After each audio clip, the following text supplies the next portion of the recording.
شریف انسان کی پہچان یہ ہے کہ جب اس کا مقابلہ کمزور سے پڑے تو اپنے آپ کو پیچھے ہٹا لیتا ہے۔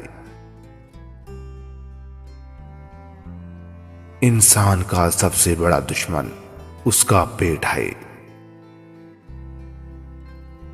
انسان کے پاس ایک ایسی قوت ہے جو مستقبل میں جھانک سکتی ہے۔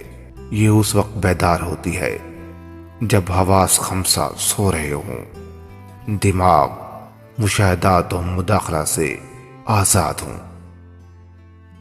انسان اعمال میں تو آزاد ہے لیکن اس کی آزادی لامحدود نہیں، اس لیے کہ اس کے اختیار میں کچھ شائبہ جبر بھی ہے۔ انسان کا سب سے بڑا دشمن خود اس کا نفس ہے۔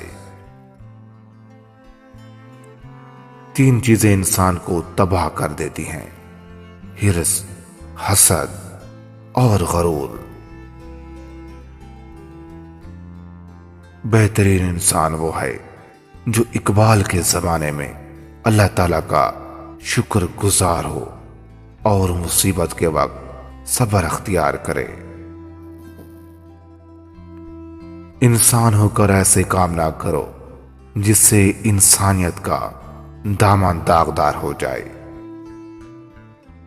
انسان جب صادق ہو تو نیک کام کرنے سے پہلے اس میں لذت پاتا ہے۔